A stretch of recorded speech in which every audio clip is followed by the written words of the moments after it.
UCC पर mega सर्वे। जी हां, बहुत बहुत एक बार फिर से आपका स्वागत है। यूसीसी पर जारी तमाम बहस के बीच सबसे बड़े नेटवर्क पर सबसे बड़ा सर्वे हम लगातार आपको दिखा रहे हैं। सबसे भरोसेमंद सर्वे है जिसे जानना हर भारतीय के लिए जरूरी है। इसमें तमाम वो सवाल पूछे गए जिनका जवाब आपसे जुड़ा हुआ है। तो लगातार इस सर्वे पर हम बने हुए हैं और इससे पहले ब्रेक पर जाने से पहले हमने जो सवाल इस सर्वे में उठाए गए हैं, जिन सवालों को शामिल इस सर्वे में किया गया है, इनके जो नतीजे हैं, जो सर्वे आया है, सर्वे का जो नतीजा है वो आपकी टीवी स्क्रीन पर भी हमने आपको दिखाया।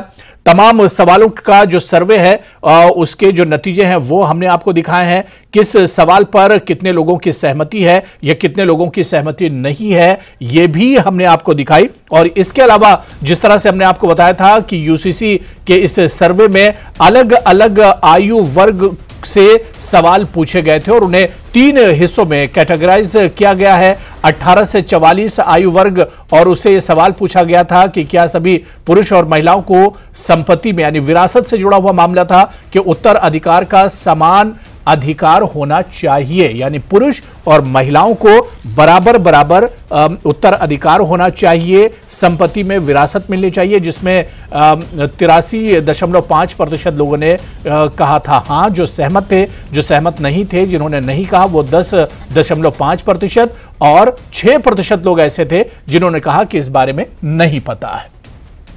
तो 20 अलग अलग भाषाओं में यह सर्वे किया गया है। 4 जुलाई से लेकर 8 जुलाई के दरमियान बीच ये सर्वे हुआ है। 4 जुलाई से लेकर 8 जुलाई 2023 के बीच में सर्वे हुआ है।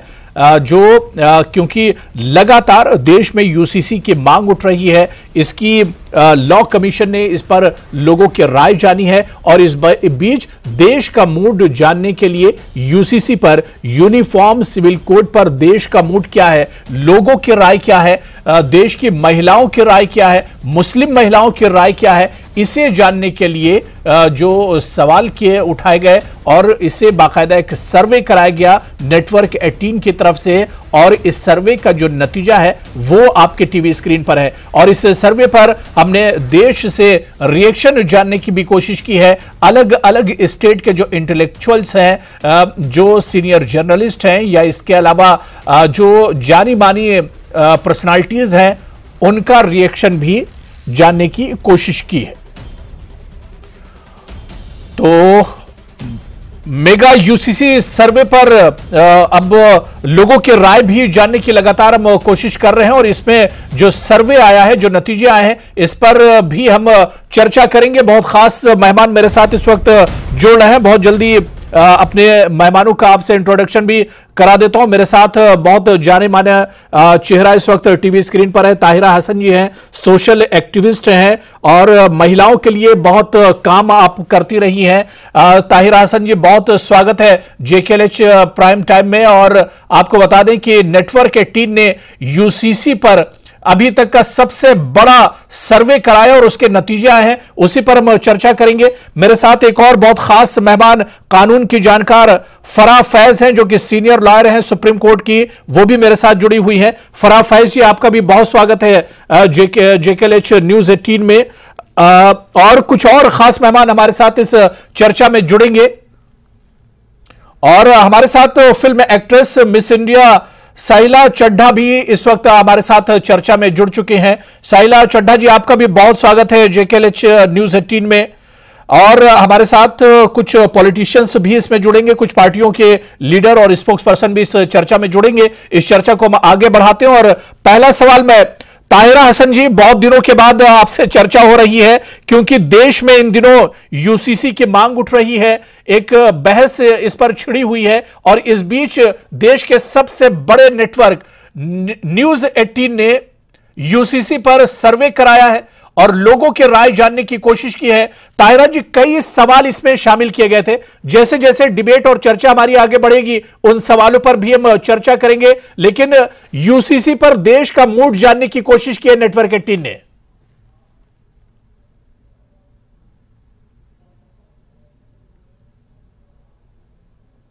ताहिरा जी, मेरी आवाज आप तक आ रही है? जी जी जी, बिल्कुल आ रही है।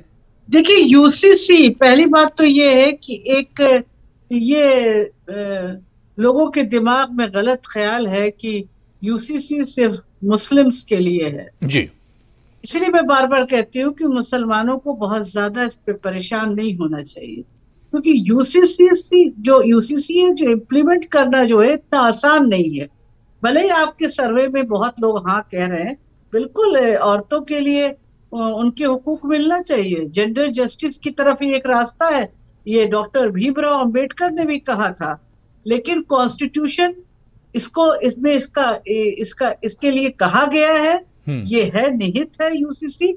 लेकिन ये भी कहा गया है, कॉन्स्टिट्यूशन कहता है कि you can not force it, आप फोर्स नहीं कर सकते, आप माहौल बनाइए, उसके लिए माहौल तैयार करिए। लेकिन मेरा मानना है इसलिए कह रहा है कॉन्स्टिट्यूशन इस बात के लिए क्योंकि ये बहुत डाइवर्सिटी है, हर रीजन का अपना कल्चर है, अपना ट्रेडिशन है। अब आप ये बताइए कि सिर्फ मुस्लिम्स का सवाल, जैसे मैंने कहा था मिताक्षरा, ये ब्रांच है हिंदू लॉ की, ये लड़कियों को नहीं देते, तो ये क्या बोलेंगे? इनका इनका भी सवाल आने दीजिए। ये जेंडर इनजस्टिस है 101%। दूसरा, ट्राइबल्स हैं जो मल्टीपल वाइफ करते हैं, नॉर्थ ईस्ट के बहुत सी ट्राइबल जातियां हैं जो मल्टीपल वाइफ करती हैं, उनको कैसे आप करेंगे? उनको स्पेशल स्टेटस हमारा कॉन्स्टिट्यूशन देता है, तो क्या 371 का क्या करेंगे जो उनको स्पेशल स्टेटस देता है? साउथ में मामा भांजी की शादी है, ट्रांसफर ऑफ वेल्थ जो है वो बिटिया को होता है, आखिरी जो छोटी बेटी होती है। तो तमाम चीजें हैं जिसमें चेंज करने में टाइम लगेगा, उसके लिए माहौल बनाना पड़ेगा। लेकिन मेरा मानना है कि जो डिस्क्रिमिनेटरी लॉज हैं ऑलरेडी एग्जिस्ट करते हैं पर्सनल लॉज में, सभी पर्सनल लॉज एंटी वीमेन है, कोई एक पर्सनल लॉ की बात नहीं है। तो वहां पर आप उनको रिफॉर्म कर दीजिए और कोडिफाई कर दीजिए, ये सबसे बेहतर तरीका है। यूसीसी सिर्फ बात होती रहेगी, इसको लाना आसान नहीं है, मैं कह रही it's a very difficult task जी। इसके लिए कानून बनाना, इसको लाना, ये कोई सिर्फ ऐसे थोड़ी है, इसमें बहुत हमारा कंट्री बहुत डाइवर्स है, उसमें तरह तरह की चीजें हैं। और कॉन्स्टिट्यूशन भी ट्राइबल्स के लिए देता है उनको स्पेशल स्टेटस, तो 371 पे क्या करेंगे? अभी तो कहा था सुशील मोदी जी ने कि नहीं उनको एग्जेम्प्ट कर देंगे, तो फिर यूसीसी कैसे होगा? उनको निकाल देंगे उसमें से, फिर किसी और को निकाल देंगे, कैसे होगा? और ज्वाइंट हिंदू जो फैमिलीज है उसमें टैक्स का उनको बेनिफिट मिलता है, उसके लिए क्या होगा जी? क्या लॉ कैसे करेंगे? उसको खत्म करेंगे तो क्या करेंगे? वहां से क्या आवाजें उठती है? तो मुझे तो लगता है मुसलमानों को तो इसमें आवाज उठाना ही नहीं चाहिए। पर्सनल लॉ बोर्ड 100 पेज का क्या लिख के भेज रहा है, आई डोंट नो। ये तमाम पूरे इंडिया का मसला है। तायरा जी आपका मानना है कि आगे आगे अभी जो रास्ता है वो बहुत मुश्किल एक तरह से होगा। हम असल में नेटवर्क 18 के इस सर्वे पर भी आप लोगों की राय जानने की कोशिश कर रहे हैं और डिफरेंट स्टेट से लोगों की जो राय आई है वो भी अपने दर्शकों तक हम पहुंचा रहे हैं। मैं साहिला चड्ढा जी आपके पास आना चाहूंगा। साहिला जी, नेटवर्क 18 का जो सर्वे था इसमें जो इंपॉर्टेंट कई सवाल किए गए थे और एक सवाल यह भी था कि क्या आप विवाह, तलाक, गोद लेना और विरासत जैसे जो व्यक्तिगत मामलों के लिए एक समान कानून का क्या समर्थन करते हैं, जिसमें 67% लोगों ने कहा था कि हम इसका समर्थन करते हैं, मतलब इसके साथ में, क्योंकि अलग अलग रिलीजन में आप देख लीजिए कि शादी के लिए, तलाक के लिए और विरासत के लिए अलग अलग कानून है, तो एक देश और एक कानून होना चाहिए। बिल्कुल सहमत हूँ इससे कि एक देश एक कानून होना चाहिए जी। क्योंकि ये नॉट ओनली हमारे कंट्री में, इवन अमेरिका में बोलिए या पाकिस्तान बोलिए या बांग्लादेश बोलिए या कोई भी दूसरा देश बोलिए, तो मोस्ट ऑफ द कंट्रीज ने यूनिफॉर्म सिविल लॉ यूसीसी अपनाया है और ये अपनाना चाहिए। कठिन है नो डाउट, बिकॉज बहुत सारे लॉज इसके साथ जुड़े हुए हैं एंड पीपल वांट के भी हमारा फायदा हो, but this is not about a personal person or one religion, it is about the whole country.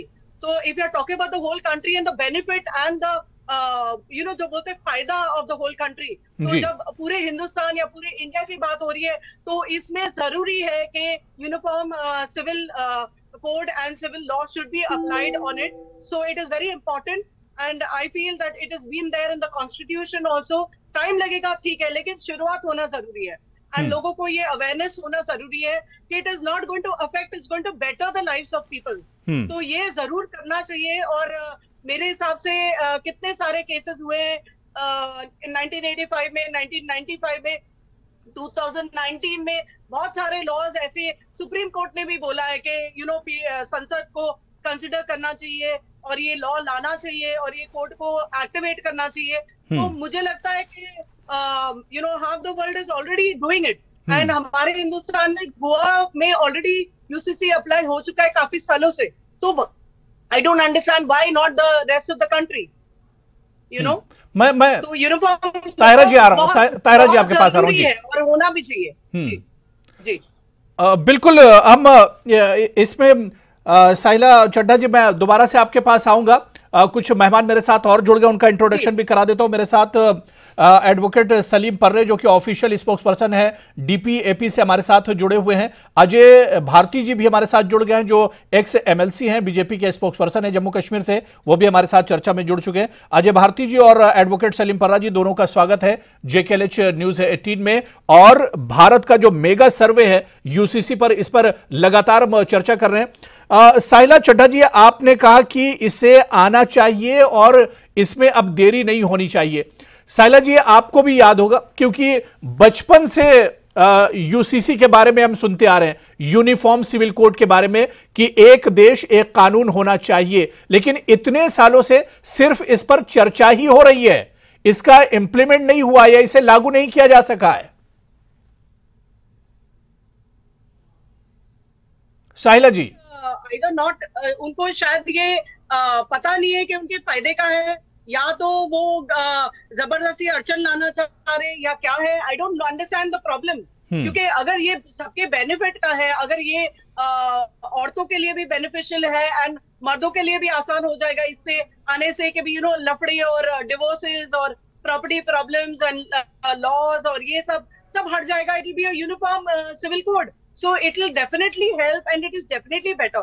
It will save a lot of people from so much of trauma, so many problems. क्योंकि अगर हम हर religion का इतने सारे unity and diversity है, ठीक है, लेकिन अगर हम इन चीजों के लिए जो कॉमन मुद्दे हैं, अगर इनके लिए हम पर्सनल लॉ लाएंगे तो फिर तो सब बोलेंगे हम घर में भी अपना पर्सनल लॉ अप्लाई करते हैं. ऐसे थोड़ी होता है. एक देश है तो एक देश के हिसाब से हमको चलना चाहिए. We are abiding by all the laws and all the things. हम इनकम टैक्स भी देते हैं, हम जितने भी लॉज है हम सब अबाइड करते हैं. तो why not civil law also? What is wrong in it? जब आपके मन में कोई खोट नहीं है, आपके मन में कोई प्रॉब्लम नहीं है, तो आप देश के लिए क्यों नहीं कर सकते? I think it is very good. And Tahira ji ने बोला कि टाइम लगेगा. आई एग्री विद हिम कि टाइम लगेगा, लेकिन एक शुरुआत तो होनी चाहिए. एक बहस करने की जगह पे they should find all kinds of proper things that benefit the Indians, benefit the people of India, and वो हिसाब से एक यूनिफॉर्म लॉ बनना ही चाहिए. तो मैं तो इससे बिल्कुल सहमत हूँ कि ये बनना चाहिए. एंड अगर अच्छाई के लिए और लोगों की तरक्की के लिए और अच्छा है, तो I think Modi ji should implement it and it should be done. ठीक है. मैं बिल्कुल साहिला जी, मैं फराह फैज जो कि सीनियर लॉयर भी हैं सुप्रीम कोर्ट की और कानून की जानकार हैं, आपका सवाल उन्हीं से ले लेता हूं क्योंकि फराह फैज जी, मेगा यूसीसी सर्वे नेटवर्क 18 ने कराया है यूनिफॉर्म सिविल कोड की जो बहस छिड़ी हुई है, और इस पर जो बात साहिला चड्ढा ने कही है कि जब इसमें सबका फायदा है, चाहे महिलाओं की बात की जाए, चाहे पुरुषों की बात की जाए, चाहे मुस्लिम महिलाओं की बात की जाए या दूसरे रिलीजन की महिलाओं की बात की जाए, अगर सबके फायदे की बात की जा रही है तो फिर इसमें अड़चन क्या है, इसमें परेशानी क्या है? हमेशा से जब भी यूनिफॉर्म सिविल कोड की बात होती है तो अड़चन जो दिखाई देती है तो वो सिर्फ मुस्लिम कम्युनिटी की तरफ से दिखाई देती है. और मुस्लिम कम्युनिटी में भी वो लोग जो अपने आप को जो है वो कम्युनिटी का सो कॉल्ड ठेकेदार मानते हैं और वो यही तय करते हैं कि what are the sharia laws, और मुसलमानों को जो है कौन से लॉज को फॉलो करना चाहिए, कौन से को नहीं करना चाहिए. तो वही लोग हैं जो इसमें अड़चन लेकर के खड़े होते हैं. और उसकी सबसे बड़ी वजह ये है कि इनके अपने बनाए हुए फैमिली लॉज है. ये इन्होंने फैमिली लॉ जो है वो ड्राफ्ट किया हुआ है, all India Muslim personal law का ड्राफ्ट किया हुआ फैमिली कोड है. इसका नाम है मजमू कानून इस्लामी. ये मजमा क़वानीन इस्लामी जो है ये इनका खुद का पब्लिकेशन है, और इसमें सारे राइट्स जो है वो काजी को दे रखे हैं, जबकि आपको सबको भी पता है कि हमारे यहाँ काजी को कोई जुडिशियल पावर नहीं होती कोई भी केस डिसाइड करने की। लेकिन इसमें जो है सारे मसले, चाहे वो तलाक से रिलेटेड हो, चाहे वो निकाह से रिलेटेड हो, विरासत से रिलेटेड हो, तो वो सारे के सारे जो मसले हैं वो इस मजमा क़वानीन इस्लामी के हिसाब से ये लोग अपने दारुल क़ज़ा में डिसाइड करते हैं। जबकि 2014 में विश्वलोचन मदान के केस में ऑनरेबल सुप्रीम कोर्ट ने बिल्कुल साफ साफ कह दिया कि ये जो इस तरह के दारुल क़ज़ा से जजमेंट देते हैं, इन जजमेंट की कोई लीगल सैंक्टिटी नहीं है। तो अब सवाल ये है कि अगर यूनिफॉर्म सिविल कोड आ जाता है तो ये सारे मसले डिसाइड करने का राइट जो है वो फैमिली कोर्ट्स को हो जाएगा। अगर फैमिली कोर्ट डिसाइड करेगा तो इनके दारुल क़ज़ा में ताला लग जाएगा। अभी तक ये सिर्फ औरतों को बेवकूफ बनाते हैं। आप अगर यूनिफॉर्म सिविल कोड आता है तो जैसे हिंदू मैरिज एक्ट में पति और पत्नी मतलब हस्बैंड और वाइफ दोनों को राइट है कि अगर किसी को डाइवोर्स की जरूरत है तो वो अपना फैमिली कोर्ट में जाकर के सूट फाइल कर सकता है। हमारे पास में 1939 का dissolution of Muslim marriage act है जो औरतों को डाइवोर्स लेने के लिए ग्राउंड प्रोवाइड करता है, लेकिन जेंट्स के पास तो कुछ है ही नहीं। अगर इस तरह से यूसीसी आ जाएगा तो सबके लिए जैसे कानून हो जाएंगे, तब मुस्लिम फीमेल की तरह से मुस्लिम मेल भी जो है वो कोर्ट में जाएगा अपने डाइवोर्स के लिए, और डाइवोर्स के लिए सूट फाइल करेगा और वहां से उसको डाइवोर्स जो है वो डिक्लेयर होगा। तो इनकी तो दुकानें बंद हो जाएंगी ना दारुल क़ज़ाओं की, और इस वजह से ये जो डर इन्हें सताता है, बड़ी एक रुकावट है यूनिफॉर्म सिविल कोड में। आपने बताया कि ये एक बड़ी रुकावट है जो इसे शरिया और या मुस्लिम उलमा की जो राय है या दारुल क़ज़ा या काजी हजरात जो हैं, ये एक बड़ी रुकावट है। इसे हम और समझने की कोशिश करेंगे। मैं सलीम, एडवोकेट सलीम पर्रा जी, मेरी आवाज आप तक पहुंच रही है क्या? जी सर, जी सर। सलीम पर्रा जी, जो बात यहाँ पर हमारे दूसरे पैनलिस्ट ने कही और ख़ासतौर से एडवोकेट फराह फैज़ ने कही कि इसमें कुछ अड़चने आखिर हैं कहाँ पर, और जो आज का नेटवर्क 18 का जो यूसीसी पर जो सर्वे हुआ है उस सर्वे में भी हमने कई सवाल मुस्लिम ख़वातीन से जुड़े हुए भी सवाल इसमें लिए थे, और इसमें एक सवाल जो बहुत इंपॉर्टेंट है और बहुत पुराना एक इशू रहा है देश का कि क्या सभी पुरुष और महिलाओं के लिए विवाह कानूनी उम्र जो है वो 21 वर्ष का समर्थन करते हैं? क्या जो महिलाओं की एज है और पुरुषों की एज है 21 साल शादी के लिए होनी चाहिए? इस तरह के सवाल लिए गए हैं। और इसके अलावा जो फराह फैज कह रही थी कि इसमें एक अड़चन जो है वो मुसलमानों की एक सोच है या मुस्लिम जो उलमा है उनकी एक सोच है, और इसी वजह से आज तक यूसीसी नहीं आ सका है। देखिए सर, मैं आपको पहले बता देना चाहता हूं कि जो हमारा मुल्क है, इस मुल्क की खूबसूरती किस में है? We have different people here, we have different cultures here, we have different religions in our country. This is the beauty of our country, unity in diversity. जहां तक फराह जी की बात है, मैं उनकी बात के साथ बिल्कुल कंट्राडिक्ट करता हूं। she is an advocate and she must know it. हमारे जो मुसलमान के केसेस होते हैं वो सारे कोर्ट्स में जाते हैं, शरिया कोर्ट्स की तो यहाँ बात ही नहीं है। Unfortunate part is it's not uniform civil code is not about Muslims only. In our country we have other religions also. We have Sikhs also, we have Parsi brothers also, we have Buddhist brothers also, we have Hindu brothers also.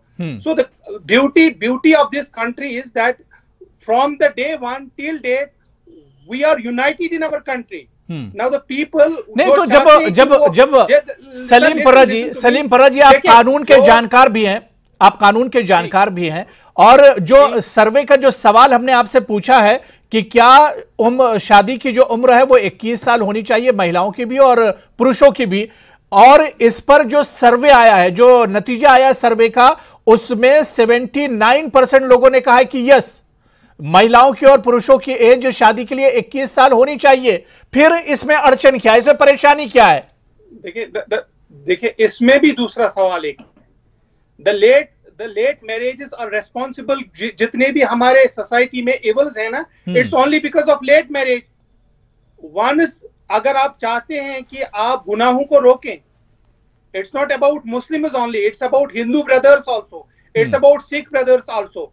अगर आप उनकी शादी late करते हैं, आपको लगता है कि 21 साल ठीक है, अगर 20 साल में कोई लड़का या लड़की गलत करती है, गलत काम करती है, उसको आप गुनाह कहते हैं। अगर वैसे कि मुसलमान ये बात करूं, अगर हम चाहते हैं कि उसकी मैरिज हम लीगलाइज करें after 18 years when she is an adult, तो वो गलत बात है। ये कौन सी बात है sir? We are on the point that we love our country, we have respect for our country. बाकी जो ममालिक हैं, अगर हमारे हिंदुस्तान की तरफ देखते हैं, उनको इसमें जो ब्यूटिफिकेशन हमारे मुल्क में ये है कि हमारे मुल्क में डिफरेंट कल्चर्स हैं, डिफरेंट रिलीजन्स हैं, but still we stand united. अब इसमें सियासत, जब आप सियासत ठोकते हैं, क्या आप हिंदू को अलग करना चाहते हैं, आप मुसलमान को अलग करना चाहते हैं, आप सिख को अलग करना चाहते हैं? आपने यहां से, मैं जम्मू कश्मीर से वाबस्ता हूं, आपने जब 370 लिया, आपने कहा था कि जी हम फलानी चीज कर लेंगे। You have failed on that account. आपने जो इकदाम उठाए उस वक्त, आप मेहरबानी करके वो फुलफिल करें। हिंदुस्तान की जो ठीक है। अब फिर हम डिबेट के बाहर चले जाएंगे। मैं बहुत जल्दी से अजय भारती जी को भी चर्चा में जोड़ लेता हूं और उसके बाद फिर हम इस पर और जो सवाल सर्वे में लिए गए हैं उस पर भी हम आएंगे। अजय भारती जी, नेटवर्क 18 ने यूसीसी पर अभी तक का सबसे बड़ा सर्वे कराया है और इस सर्वे में देश का जो मूड है, लोगों का जो मूड है यूसीसी पर, उसे जानने की कोशिश की है। अजय भारती जी, मेरी आवाज आप तक पहुंच रही है? जी बिल्कुल साहब। अजय भारती जी, कई सवाल इस सर्वे में, नेटवर्क 18 के सर्वे में कई सवाल लिए गए थे और इसमें एक सवाल जो लिया गया था, उसका जो सर्वे मैं आपको बताता हूं कि सवाल यह था कि क्या सभी पुरुषों और सभी महिलाओं को संपत्ति के उत्तराधिकार का समान अधिकार होना चाहिए, क्योंकि मुसलमानों में इसका कुछ और कानून है, नॉन मुस्लिम्स में इसका कुछ और अधिकार है, और दूसरे रिलीजन की अगर और बात करें तो वहां पर इसका कुछ और कानून है। तो इसका जो सर्वे आया और सर्वे का जो इस सवाल का जवाब आया, उसमें 82% लोगों ने कहा कि बिल्कुल ये संपत्ति के अधिकार का जो मामला है, ये समान अधिकार होना चाहिए। वो हुरेरा साहब, मैं आपको बधाई देना चाहता हूं पहले कि आप लोगों ने इतना बड़ा सर्वे किया और मैं देख रहा था उसमें मैक्सिमम पॉइंट्स में लगभग 2/3 मेजॉरिटी के साथ लोगों ने सपोर्ट किया है यूसीसी का। मैं अभी जो मेरे से पहले पैनलिस्ट परा साहब बोल रहे थे, मैं बहुत ही हैरान हूं। वो अभी आज की दुनिया में 21वीं शताब्दी में लेट मैरिजेस को किस प्रकार से इक्वेट करते हैं। लेट मैरिज 19, 20 या 21 साल की लेट मैरिज नहीं कही जाती है। लेट मैरिज 30, 35 के बाद की होती है। क्या पहले, सबसे पहले अगर उसी इशू को ले ले, क्या एक जो हमारी बेटी है, बच्ची है, जो बहन है, क्या उसका शरीर तैयार है शादी की उन रिस्पॉन्सिबिलिटीज को तैयार निभाने के लिए? क्या वो बच्चा जनने के लिए उसके फिजिकली तैयार है क्या? इस एस्पेक्ट को इग्नोर करते हुए वो कहीं और चले गए और 370 पर पहुंच गए। उन्होंने एक जो दूसरी बात कही कि हमारे देश की खूबसूरती डाइवर्सिटी है। इसमें से डाइवर्सिटी खत्म कहीं से नहीं होती है, बल्कि जो कॉन्स्टिट्यूशन ने हमको रिस्पॉन्सिबिलिटी दी थी, जो आर्टिकल 44 के तहत जो दायित्व हम 70 साल नहीं निभा पूरा कर सके, उसको अब समय आया है पूरा करने के लिए। और जहां तक मैं देखता हूं कि आम राय, जैसे आपकी सर्वे देखें या जो लॉ कमीशन के जो उन्होंने ओपिनियन मांगी थी, उस पर जो रेस्पॉन्सेज आए, तो मेजॉरिटी ऑफ द पॉपुलेशन, जी कंटिन्यू कीजिए। हाँ, तो मेजॉरिटी इस वक्त इस तैयार है इस चीज के लिए, और ये किसके हित में नहीं है। मैं दूसरी बात कहना चाहता हूं, क्या 1937 से पहले भारत खूबसूरत नहीं था? क्या यहां पर को एग्जिस्टेंस नहीं थी? जहां तक मेरी जानकारी, लिमिटेड ही है होगी लीगली शायद, लेकिन जो ये शरिया लॉ यहां पर आया है वो 1937 में आया है। उससे पहले हजारों वर्षों से भारत खूबसूरत था और इकट्ठे सब लोग रहते थे, हिंदू मुस्लिम भी साथ में रहते थे। इवन मैं अभी एक आर्टिकल पढ़ रहा था गुरु एस गुरुमूर्ति साहब का, कि इवन जब औरंगजेब टाइप के जो व्यक्ति थे जो शुद्ध इस्लामिक लॉ लाना चाहते थे, उस वक्त भी शरिया लॉ नहीं था। तो अब अचानक ऐसे क्या हुआ? इंपैक्ट ये हुआ 1937 के 10 सालों में, जब ये लॉ लागू हुआ, 10 सालों में देश का विभाजन हुआ, क्योंकि एक साइकोलॉजिकल सेपरेशन हुई। तो अगर जब यूसीसी आएगा, जब कॉमन सिविल कोड आएगा, वो साइकोलॉजिकल बैरियर खत्म हो जाएगा, हम सब इक्वल फुटिंग पर होंगे और कोई ऐसा कानून नहीं है कि जिसमें किसी की रिलीजियस फ्रीडम को कर्टल किया जाता है, इसमें कोई ये नहीं है। मैं एक छोटी सी और बात कहना चाहता हूं, अगर हम मानते हैं कि पर्सनल लॉज है तो वो क्रिमिनल लॉज में लागू क्यों नहीं है? चोरी करने पर फिर हाथ क्यों नहीं, अडल्टरी पर फिर स्टूनिंग टू डेथ क्यों नहीं है? तो ये जो लोग इसके कहते हैं कि जो ये पर्सनल फ्रीडम में है, तो उस पर क्यों नहीं वो कहते हैं कि भाई वो भी लागू करिए, फिर जो भी अगर कोई मुस्लिम मान लीजिए चोरी करता है उसका हाथ काटना चाहिए। भाई हम एक 21वीं शताब्दी के भारत में रह रहे हैं जिसमें कॉन्स्टिट्यूशन का राज है, जो कॉन्स्टिट्यूशन के हिसाब से चलेगा, इसलिए सबके लिए समान कानून होना चाहिए, ऐसी मेरी ओपिनियन है। तो बिल्कुल अलग अलग लोगों की इस पर राय है और मिला जुला रिएक्शन है जो मेगा यूसीसी सर्वे नेटवर्क 18 ने करा, और इसी पर हम अपने पैनलिस्ट से भी राय लेने की कोशिश कर रहे हैं। मैं ताहिरा हसन जी आपके पास आना चाहूँगा। एक तो कुछ रिएक्शन आप देना बीच में चाह रही थी, वो रिएक्शन भी आप दीजिएगा, लेकिन इस सर्वे में ताहिरा जी कई सवाल शामिल किए गए थे। उस एक सवाल को जी एक सवाल को मैं ले लेता हूं, उसके बाद आप अपनी बात पूरी कर लीजिएगा। इसमें कई तरह के सवाल लिए गए थे। इसमें देखिए मुसलमानों से जुड़ा हुआ, शादी से जुड़ा हुआ अक्सर ये मसला रहा है कि एक से ज्यादा शादी का मसला। नेटवर्क 18 का जो सर्वे था, इसमें एक सवाल यह भी था, क्या आपको लगता है कि मुस्लिम पुरुषों को 4 महिलाओं से शादी करने का अधिकार होना चाहिए? और सर्वे का जो रिजल्ट था, जो लोगों की राय थी, इसमें 76% लोगों ने कहा है कि नहीं, ऐसा नहीं होना चाहिए। ताहिरा हसन जी। जी बिल्कुल। देखिए पहले मैं इसका जवाब देती हूँ। पहले मैं ये कह दूं कि यूनिफॉर्म सिविल कोड, इससे पहले मैंने कहा जब बाबा साहब भीमराव अम्बेडकर पार्लियामेंट में हिंदू कोड बिल ला रहे थे, तब भी उनके जहन में यही था कि ये जेंडर जस्टिस के लिए एक पाथ पे पहला कदम होगा। लेकिन उस वक्त टॉल लीडर्स ने उसका अपोजिशन किया। देखिए जब भी कोई रिफॉर्म होता है अपोजिशन होता है, और वो बाद में नेहरू जी ने 4 उसमें बांटा, उसको पारित किया। लेकिन आजाद हिंदुस्तान के पहले लॉ मिनिस्टर ने रिजाइन किया, अम्बेडकर जी ने। वो अम्बेडकर थे, उन्होंने रिजाइन कर दिया क्योंकि वो औरतों की जस्टिस की बात करना चाहते थे, वो जेंडर जस्टिस की बात करना चाहते थे। तो यूनिफॉर्म ये गोवा सिविल कोड की अभी बात कोई पैनलिस्ट कर रही थी। मेरा कहना है गोवा सिविल कोड में तो एक बहुत ही ऑब्जेक्शनेबल बात है जो पूरी तरह से जेंडर जस्टिस को वायलेट करता है। उसमें एक हिंदू मर्द दूसरी शादी कर सकता है if wife fails to deliver male child by the age of 30। आप सोचिए, साइंटिफिकली अब प्रूफ हो गया है, कौन रिस्पॉन्सिबल है। और औरत को इस तरह से ट्रीट करना, तो मुझे लगता है जो भी लॉ बने, मेरा मानना है, इसीलिए मैं बार बार कह रही हूँ कि पर्सनल लॉज में रिफॉर्म हो, कोडिफाई किए जाए।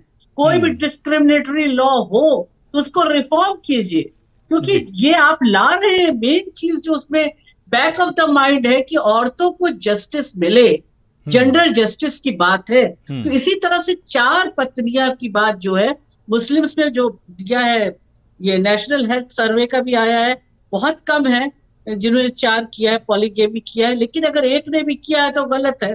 पॉलीगेमी किसी को करने का अधिकार नहीं होना चाहिए, ये औरत के साथ इनजस्टिस है। तो मुझे लगता है इसको तो हटा देना चाहिए। 76 या कितने आप बता रहे लोग हैं, 100% होना चाहिए कि पॉलीगेमी को हटा दीजिए। और 21 साल शादी की उम्र, ठीक है 21 क्या, और ज्यादा भी हो तो कोई हर्ज नहीं है।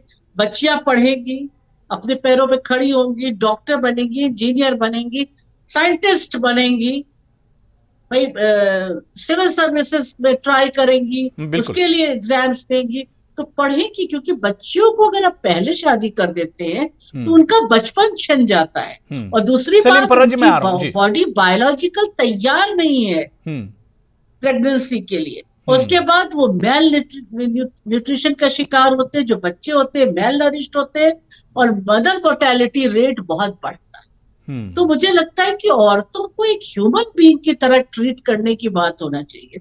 और इस्लाम में खुद इतनी ऊंची जगह दी गई है। उस वक्त प्रॉफिट ने जो बच्चियां दफन कर दी जाती थी, उस वक्त उन्होंने रिफॉर्म की बात की। मैं तो उनको सबसे बड़ा रिफॉर्मर मानती हूँ कि फीमेल फिटिसाइड के खिलाफ और जो बच्चों को दफन कर दिया जाता है उसके खिलाफ उन्होंने मुहिम चलाई। सलीम पर्रा जी, जल्दी से आप कुछ कहना चाह रहे हैं, मुझे ब्रेक पर भी जाना है। सलीम पर्रा जी। जो इस बहन से पहले जो हमारे पैनलिस्ट थे, मैं उनसे यह गुजारिश करना चाहता था कि there is a difference between personal law and Sharia. वो कहते थे ना कि हम क्यों नहीं मांगते हैं कि जनाब कोई चोरी करता है वो उसके हाथ काटे जाएं। Our personal law has been identified and approved by our country, by the parliament of our country. We are not living in Saudi Arabia. We are not living in Afghanistan. We are living in India and we are proud to be the citizens of India. The problem is it's not about a single religion. Salim पर्रा जी, सलीम पर्रा जी, इस पर अजय भारती जी से हम reaction लेंगे। आपने उनसे सवाल किया है, उनका रिएक्शन हम लेंगे। और नेटवर्क 18 का जो ये मेगा सर्वे यूसीसी पर, इस पर लगातार जो दूसरे सवाल भी शामिल किए गए, उनका जो सर्वे आया है, जो नतीजा आया है, उस पर भी हम लगातार जो हमारे पैनलिस्ट जुड़े हैं उनकी राय लेते रहेंगे। बहुत छोटा सा ब्रेक लेंगे, फौरन हाजिर होते हैं।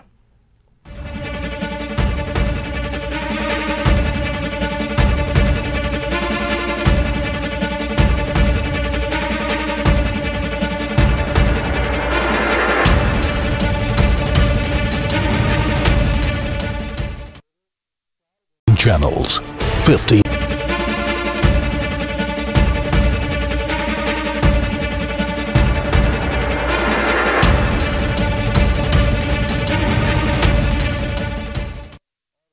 तो यूसीसी पर मेगा सर्वे, नेटवर्क 18 का यह मेगा सर्वे है और इस पर देश का मूड जानने की कोशिश की है।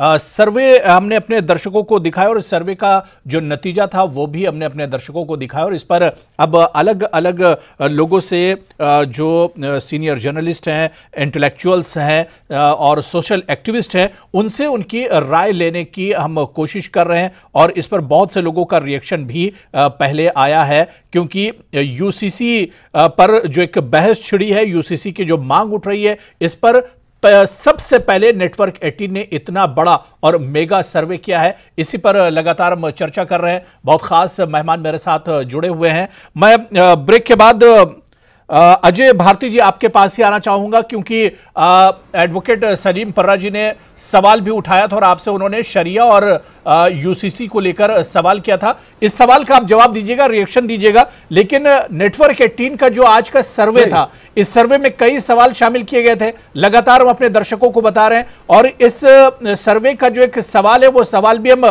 ले लेते हैं। अजय भारती जी, एक सवाल यह था कि क्या धर्म की परवाह किए बिना गोद लेने की अनुमति दी जानी चाहिए, जिस पर 65% लोगों ने कहा था कि यस, यानी 65% से ज्यादा लोग सहमत थे कि धर्म की परवाह किए बिना गोद लेने की अनुमति दी जानी चाहिए। अजय भारती जी। अबू हुरैरा जी अबू हुरैरा साहब, मैं तो हैरान हूं कि पर्रा साहब ने क्या कहा कि शरिया और पर्सनल लॉ में अंतर है। मैं जितने भी रिएक्शंस देखता हूं, खासकर all India Muslim personal law board की तरफ से, वो कहते हैं कि हमारे मजहब में इंटरफेरेंस हो रही है। That means personal law is based on उनके हिसाब से शरिया या इस्लामिक लॉ। तो अगर ये उसको कहते हैं कि नहीं ऐसा नहीं है तो गलत क्या, तो ये ठीक है कि वो ठीक है, इनको ही बताना चाहिए। मेरा जहां तक मैंने पहले भी कहा और दोबारा दोहराता हूं, मेरे हिसाब से ये जो पर्सनल लॉ है ये 1937 में आया है। 1937 के बाद ही उसको कॉन्स्टिट्यूशन में डाला गया। तो मैंने 1937 तक यहां पर जो हिंदू और मुसलमान इकट्ठा रहते थे उनको कोई दिक्कत नहीं थी ना, वो भी तो किसी न किसी लॉ से गवर्न हो रहे थे और एक खूबसूरती बनी हुई थी। जहां तक आपने ये जो धर्म, मैं इस शब्द का शायद उस ढंग से समर्थन नहीं करूंगा कि परवाह किए बगैर, मैं ये कहता हूं कि मेरे हिसाब से धर्म इसकी कभी वो नहीं करेगा कि भाई आपकी जो जायज ठीक बात हो उसको नहीं करिए। धर्म की परवाह न करिए, धर्म का सम्मान करते हुए जो उसमें जो चेंजेस होती है वक्त के साथ, समय के साथ जो बदलाव आता है उसको एक्सेप्ट करते हुए क्यों नहीं होना चाहिए। आखिर मान लीजिए किसी के बायोलॉजिकल या फिजिकल कोई प्रॉब्लम है, वो बच्चा कंसीव नहीं कर सकता, तो उसको क्या बच्चों के उस खुशी से महरूम रखा जा सकता है क्या? तो आज अगर ऐसी टेक्निक्स आई है, ऐसा अगर कुछ ऐसी बहुत सी चीजें अभी तक तो हजार साल पहले, अभी तक तो इसमें प्रॉब्लम आ रही थी। इसी वजह से तो कहा जा रहा है कि एक देश और एक कानून। अगर मुस्लिम का बच्चा है तो यह कहा जाता था कि नॉन मुस्लिम इसको लेने का उसे अधिकार नहीं है, या नॉन मुस्लिम का तो कहा जाता था मुसलमान इसको नहीं ले सकता है। उस कॉन्टेक्स्ट में तो बिल्कुल हाँ, रिलीजियस को अंतर नहीं होना चाहिए, बिल्कुल निश्चित रूप से नहीं होना चाहिए, खासकर अगर बच्चा छोटा है, अगर कॉन्शियस है तो उसकी व्यूज का भी रेस्पेक्ट करना चाहिए, ये मैं समझता हूं। बाकी जो मेरे उसमें से एक तायरा जी ने जो शायद एक बात कही, जब ये नया कानून बना, अभी देखिए अभी बहुत से लोग वैसे ही इसका अपोजिशन करने लगे, जब उसका ड्राफ्ट आएगा, जब उसकी बात आई तब ये बातें उसमें इनकॉर्पोरेट होंगी, ऐसा हमको मानना चाहिए। और अगर अभी समय है तो हमको सुझाव इन राइटिंग देकर इंश्योर करना चाहिए कि ऐसे जो पॉजिटिव प्रोग्रेसिव सुझाव है वो लॉ कमीशन और सरकार के पास पहुंचे ताकि वो उसको इनकॉर्पोरेट किया जाए। बिल्कुल। मैं सैला चड्ढा जी, मेरी आवाज आप तक पहुंच पा रही है? सैला चड्ढा जी, चलिए ठीक है, मुझे लग रहा है कि शायद साइला चड्ढा जी तक हमारी आवाज़ नहीं पहुंच पा रही। मैं फराह फैज जी बहुत देर से वेट करें। फराह फैज जी, क्योंकि आप कानून से भी जुड़ी हुई हैं और ये पूरी जो पेचीदगियां हैं ये भी तकरीबन सब कानून से ही एक तरह से जुड़ी हुई हैं, क्या आपको लगता है कि अगर यूनिफॉर्म सिविल कोड आता है तो इसमें तमाम मज़ाहिब, जितने रिलीजन, उनकी जो महिलाएं हैं उन्हें एक मजबूती मिलेगी? ये मुस्लिम मर्दों को भी मजबूती देता है जी। और जो आज मुस्लिम मर्द जो है डाइवोर्स के लिए परेशान रहते हैं और वो तरीके से जो है नए वो तरीके निकाल करके महिलाओं को तलाक दे रहे हैं, अपनी बीवियों को तलाक दे रहे हैं, वो चीजें रुक जाएंगी। अभी सलीम फर्रा साहब ने मेरी उसके बाद में कहा था कि मैं जो है फैज के वर्जन को जो है कॉन्ट्राडिक्ट करता हूँ और मुस्लिम मेल जो है वो कानून के हिसाब से ही अपनी डाइवोर्स फाइल करता है। तो मैं आपको ये दिखाना चाहती हूँ, ये all India Muslim personal law board का शरिया जो इनका शरिया कोर्ट चलती है, दारुल कज़ा चलती है, ये वहीं का है। मुस्लिम मेल फैमिली कोर्ट में नहीं जाता बल्कि इनके दारुल कज़ा में ही जाता है, क्योंकि मुस्लिम मेल के पास में कोई कानून है नहीं कि वो किस तरह से या किस एक्ट में या किस सेक्शंस में, कौन से एक्ट के किस सेक्शन में कोर्ट में जाएंगे और अपना सूट फाइल करेंगे। उनके पास में इस तरह को कोई कानून है ही नहीं। सिर्फ 1937 का जो शरिया एप्लीकेशन एक्ट है जिसका भी जिक्र हो रहा है, बार बार हो रहा है, तो उसमें सिर्फ उसके सेक्शन 2 में ये लिखा है, all things related to marriage, divorce, inheritance, succession, they will be decided as per the sharia law. और शरिया लॉ क्या है ये कौन बताएगा? वो तो सिर्फ इनके मुफ्ती इकराम ही बताएंगे, ये सिर्फ उलेमा ही बताएंगे। तो अगर ये कोडिफिकेशन हो जाता है और सबके लिए एक जैसा, अगर मैं बताऊं, अगर शरिया का कोडिफिकेशन करते हैं तो जो हिंदू मैरिज एक्ट है वो सारी चीजें निकल के वही आएंगी। आज भी मेंटेनेंस के लिए जो मुस्लिम औरतें हैं वो 125 सीआरपीसी में अपना सूट फाइल करती हैं। आज भी अगर किसी को जो है डाइवोर्स चाहिए वो फैमिली कोर्ट में जा रही है। आज अगर किसी को, अब तो लड़कियां जो है वो सेकंड मैरिज के लिए सिविल स्टे मांगने के लिए भी कोर्ट में ही जा रही हैं। तो जब ये सब लोग कोर्ट में जा ही रहे हैं तो इनके लिए एक वेल डिफाइंड, एक कोडिफाइड लॉ एक जैसा क्यों नहीं हो जाना चाहिए? और अगर एक जैसा लॉ आ जाता है तो कल्चर में कहाँ फर्क आएगा? क्या यूनिफॉर्म सिविल कोड आ जाने से ये कहा जाएगा कि आप जो है निकाह नहीं करिए, आप जो है साथ जाइए और 7 फेरे ले लीजिए? अभी तक देखिए जो हिंदू मैरिज एक्ट है वो हिंदू मैरिज एक्ट 2007 से पहले तक सिख, बुद्ध और जैन और हिंदू 4 कौमों पर अप्लाई होता था। अभी सिख उससे थोड़ा अलग हो गए हैं। तो जब वो 4 कौमों पे अप्लाई हो रहा था तो क्या उनकी शादियों के तरीके जो बिल्कुल अलग हैं एक दूसरे से, तो क्या उनपे कोई फर्क था? नहीं, कोई फर्क नहीं था। वो सब लोग अपने कल्चर के हिसाब से, अपने रिचुअल्स के हिसाब से शादी करते थे। सिख जो था वो गुरुद्वारे में जाता था शादी करने के लिए, वहां 4 फेरे वो जो है वो लेते थे, वो लवा फेरे जिसको बोलते हैं। जो हिंदू है वो 7 फेरे लेते हैं। तो यूसीसी आएगा तो ये तमाम चीजें तो बदल जाएंगी ना? यूसीसी आएगा तो ये तमाम चीजें बदल जाएंगी। यूसीसी आएगा, वो कल्चर किसी का बैन नहीं होगा। जो शादी का तरीका है सब अपने अपने तरीके से, अपने अपने मजहब ये तमाम चीजें क्लियर करने की जरूरत है। बिल्कुल बिल्कुल, जब ड्राफ्ट आएगा उसमें ये तमाम चीजें, अभी तो ड्राफ्ट बिल्कुल अबू रहरा साहब, अभी तो ड्राफ्ट ही नहीं है। बिल्कुल बिल्कुल फराह फैजी आपने बहुत इंपॉर्टेंट, जी बिल्कुल ड्राफ्ट आएगा उसमें चीजें क्लियर होंगी, क्योंकि लोग तो बहुत तरह से डरे हुए हैं क्योंकि मुसलमानों को ये कहा जा रहा है कि आपके यहाँ जिस तरह से निकाह होता है और जो रस्म और जो कल्चर है वो सारी चीजें खत्म हो जाएंगी, जैन और सिख जो है उनके यहाँ जिस तरह से होता है वो चीजें खत्म हो जाएंगी। अबू हुरैरा साहब, मैं बस 2 मिनट की बात और कहूंगी, ये चीज किसी ने नहीं की, ये सिर्फ all India Muslim personal law board कहता है कि अगर यूसीसी आ जाता है, ये हमारे पर्सनल लॉज में दखल होगा, हमारा जो पर्सनल लॉज है वो एबॉलिश कर दिया जाएगा। और सबसे बड़ी बात जो बहुत ही ज्यादा गलत है वो ये क्या करते हैं कि फौरन जो है वो मस्जिदों में ऐलान करवाना शुरू कर देते हैं। अभी भी राशिद फिरंगी महली साहब की जो अपील थी, उन्होंने कहा कि जुमा की नमाज के बाद मैं सलीम जी आ रहा हूं, तो आप जो है लोगों को अवेयर करें यूनिफॉर्म सिविल कोड के बारे में, और आप उनको बताएं, और आप उनसे फॉर्म भरवाने लगते हैं। तो आप जब उन्हें फॉर्म भरवा रहे हैं, क्या लोगों को इतनी समझ है कि क्या कानून उसका ड्राफ्ट क्या है, ये हमारे अगेंस्ट कैसे हो जाएगा? आपने ये तो बताया नहीं। नहीं, बिल्कुल उसके ड्राफ्ट आने का तो इंतजार करना चाहिए। मैं साहिला चड्ढा जी, मेरी आवाज आ रही है आप तक? साहिला जी, मेरी आवाज पहुंच रही है आप तक? क्या आ रही जी साहिला जी, मेरा सवाल यही था कि यूनिफॉर्म सिविल कोड अगर आ जाता और एक देश एक कानून होता है तो महिलाओं को मजबूती मिलेगी, महिलाओं को एक शक्ति मिलेगी यूसीसी से।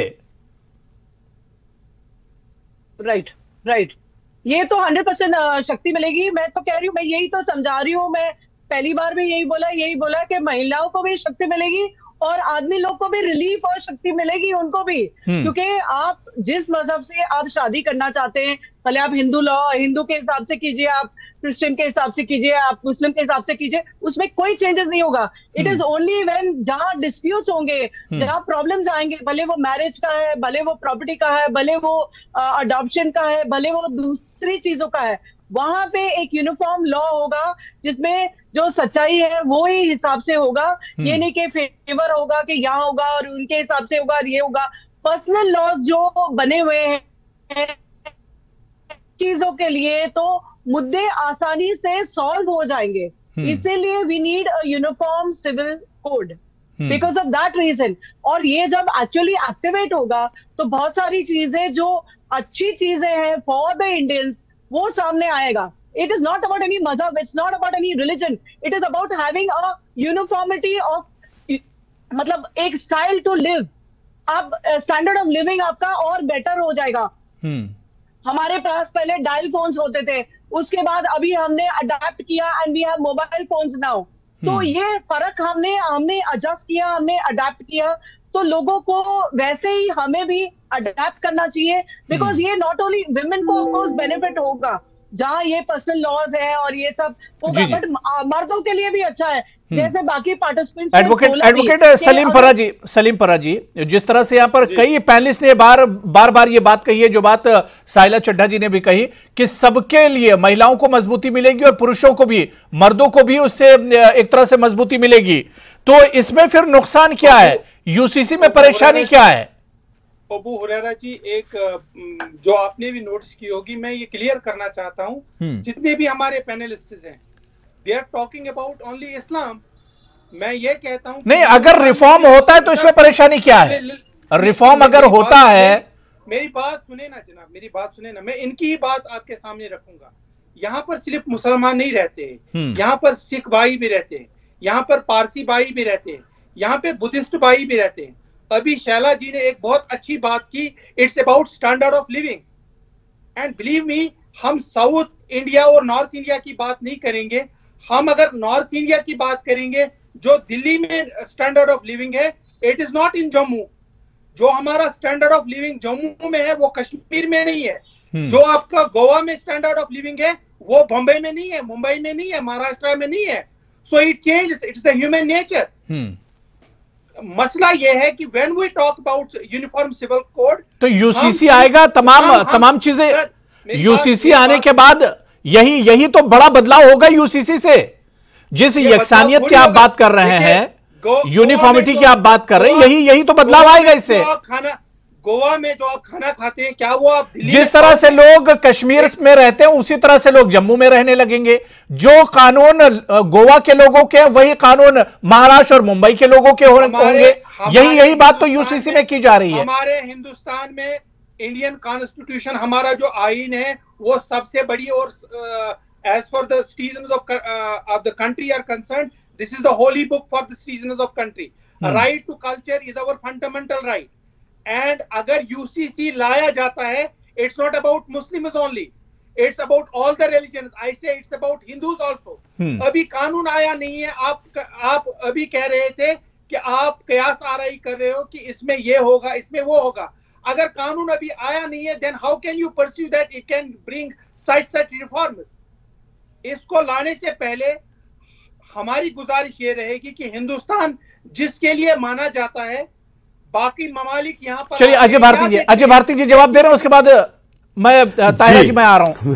अजय भारती जी मैं छोटी दो बातें कहना चाहता हूं। नंबर एक, आर्टिकल 14 का क्या होता है, मेरे और पर्रा साहब के बीच में क्यों इनइक्वलिटी रहेगी। ये जो राइट टू इक्वलिटी है, एक तो उसको भी तो यूनिफॉर्म सिविल कोड, इसमें यूनिफॉर्मिटी नहीं होती है। वो कानून के आगे सब बराबर है और एक जैसा ही ट्रीटमेंट मिलेगा, ये एक इंपॉर्टेंट बात है। दूसरी, इन्होंने कहा कि ये सिर्फ मुसलमानों के बारे में क्यों कहा जाता है। सबसे ज्यादा इसमें तो किसी ने नहीं कहा, लेकिन सबसे ज्यादा जो वोकल सपोर्ट है, बात सुनिए पूरी, हमने तो आपकी बात को बीच में नहीं काटा सर। सलीम जी सुन लीजिए। इसमें क्या हुआ कि जो सबसे ज्यादा रिएक्शन आया वो उनमें से भी कॉमन मुसलमान से नहीं, जो उस मुस्लिम समाज में तो सपोर्ट है। जो आपके सर्वे हुआ, क्या उसमें मुस्लिम लोग नहीं थे जिन्होंने ओपनली सपोर्ट किया। लेकिन मैं एक बात याद दिलाना चाहता हूं जो दुखद भी है और उसको एड्रेस करने की भी जरूरत है। आपने देखा होगा ऐसे कई इंस्टेंसेस है, चाहे वो फिल्म इंडस्ट्री के हो या समाज में भी, कि किसी हिंदू ने दूसरी शादी करनी है तो वो कन्वर्ट टू इस्लाम करता है। क्या वो ठीक है? क्या उसमें वो बदनामी किस चीज की होती है? तो ये जो तरीका है, अगर यकसान ला होगा, अगर कॉमन सिविल कोड होगा, तो ऐसी जो उसकी अगर कानून के इजाजत देगा तो करेगा, नहीं तो कहीं पर भी कन्वर्ट करने के बाद भी नहीं हो सकता। तो ऐसे जो डिस्टॉर्शंस है उसको एड्रेस करना है तो आपको कॉमन सिविल कोड चाहिए और बहुत जल्द चाहिए। 70 साल हमने इंतजार किया, अब इसको लागू कर। ठीक है अजय भारती जी, बात हो गई। ताहिरा हसन जी, क्योंकि बहुत से रीति रिवाज और ट्रेडिशन है जिसे देखकर, और बहुत से कानून ऐसे जिसे देखकर, कई लॉ ऐसे हैं जिसे देखकर लगता है कि नहीं अब इसमें रिफॉर्म होना चाहिए, इस पे एक बदलाव होना चाहिए।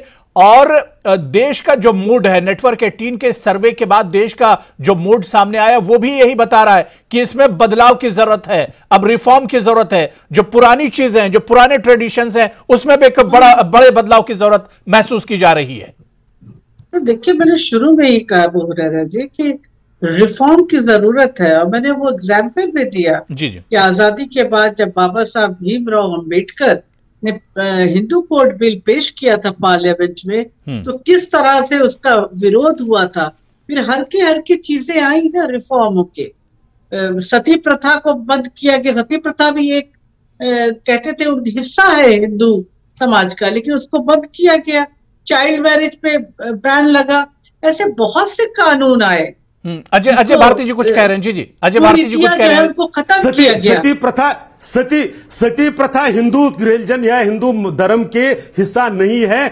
वो कुछ मामलों में आफ्टर 14th सेंचुरी आया था, उससे पहले आप कहीं नहीं देखेंगे। सती प्रथा एक लिमिटेड कुछ हिस्सों में था, जिसको रिफॉर्मर्स ने खत्म किया। कुप्रथा थी जिसको हिंदू, बिल्कुल हाँ, और सामने आकर समाज ने उसको रिफॉर्म किया। बिल्कुल यही मैं कह रही हूँ कि वो कुप्रथा थी, उसको भी खत्म। कोई प्रथा अगर चलती है, हम कल्चर और ट्रेडिशन की बात भी कर रहे हैं कि every region has its own culture and tradition. उसमें ऐसे भी कल्चर और ट्रेडिशन है जो औरतों को सेकंड क्लास सिटीजन समझते हैं, तो उनको भी खत्म करने में समय लगता है और उसको खत्म किया गया। इसी तरह से मुझे लगता है जेंडर जस्टिस का पाथ पे आगे जाने के लिए जो पर्सनल लॉज हैं उनको कोडिफाई किया जाना चाहिए, और जो एग्जिस्टिंग लॉज हैं जो डिस्क्रिमिनेटरी हैं, जो औरत के खिलाफ है, महिला के खिलाफ है, उसको बदलने की जरूरत है। उसमें ये कहना कि नहीं ये हिस्सा है, नहीं हो सकता। और ये बिल्कुल मुसलमानों का इशू सिर्फ नहीं है, मैं फिर बहुत साफ कह दूं, मैंने इससे पहले पूरा एग्जाम्पल दिया था। हिंदू में भी मिताक्षरा एक ब्रांच है जो लड़कियों को नहीं देते हैं राइट प्रॉपर्टी में। नॉर्थ ईस्ट के हमारे ट्राइबल्स हैं जो मल्टीपल वाइफ रखते हैं, उनको अलग से स्पेशल स्टेटस भी है उनके अपने रहन सहन कल्चर के लिए, जो भी उनकी रीतियां हैं। 371 है उनके पास स्पेशल स्टेटस। तो वो तमाम चीजें हैं, इन सब में हल्के हल्के बातचीत और रिफॉर्म की जरूरत होगी और बेहतर एक पोजीशन बनाने की जरूरत होगी। मुसलमानों ने, जैसे मैंने पहले सिर्फ रिफॉर्म या एक देश और एक कानून, ताहिरा जी दो चीजें हैं, सिर्फ रिफॉर्म या एक देश और एक कानून?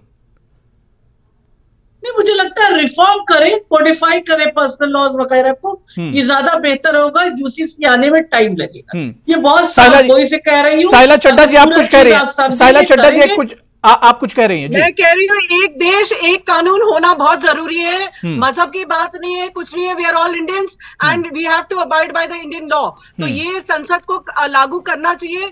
यस, कीपिंग इन माइंड कि महिलाओं के लिए कोई गलत चीजें जो है वो हट जाए और पुरुषों के लिए भी जहाँ दिक्कत आ रही है, जहाँ प्रॉब्लम्स है, वो भी हट जाए और एक यूनिफॉर्म लॉ आना बहुत जरूरी है। ये मजहब की बात नहीं है, कोई पॉलिटिकल मूव नहीं है, कोई ऐसा कुछ पर्सनल कुछ भी नहीं है। तो यूनिफॉर्म सिविल कोड आना चाहिए और देश का यही मूड है। और नेटवर्क 18 का मेगा जो सर्वे हुआ, इस सर्वे में भी यही चीजें निकल कर आई हैं कि अब रिफॉर्म होना चाहिए, एक देश और एक कानून होना चाहिए। और देश का मूड हमने यूसीसी पर जानने की कोशिश की है। बहुत बहुत शुक्रिया, बड़ी अच्छी बातचीत हुई। साइला चड्ढा जी, ताहिरा हसन साहिबा, फराह फैज जी, एडवोकेट सलीम पर्रा जी और अजय भारती जी, सभी का बहुत बहुत शुक्रिया हमारे साथ जुड़ने के लिए। नमस्कार।